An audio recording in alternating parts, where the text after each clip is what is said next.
Rajkot range DIG respected Dilip Rai sir, Jamnagar SP Shri doctor Raviman Saini sir,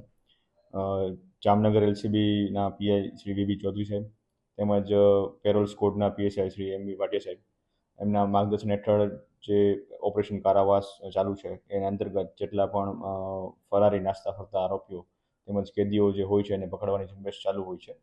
તે ઓપરેશનના ભાગરૂપે જામનગર પેરોલ ફલ્લો સ્કોડના ગજેન્દ્રસિંહ જાડેજા, સુરેશભાઈ ડાંગર, કરણસિંહ જાડેજા, દત્તસિંહ જાડેજા અને દિલીપસિંહ જાડેજા તેમના દ્વારા અલગ અલગ જેટલા પણ આરોપીઓ છે એમના પર વોચ રહેતી હોય છે. તેના મતલબથી જે 2022નો સિક્કાનો એક મર્ડરનો ગુનો હતો, આ 608/2022ના 302 આઈપીસી મુજબના ગુનામાં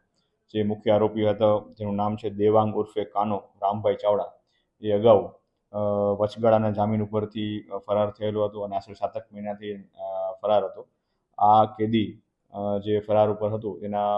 બાતમી મળતા આ પેરોલ ફલ્લોના ટીમ દ્વારા તેને ગઈકાલે પકડી પાડવામાં આવેલો છે ગોકુલનગર જકાતનાકા પાસેથી, અને ત્યારબાદ તેને જેલ ખાતે ફરીથી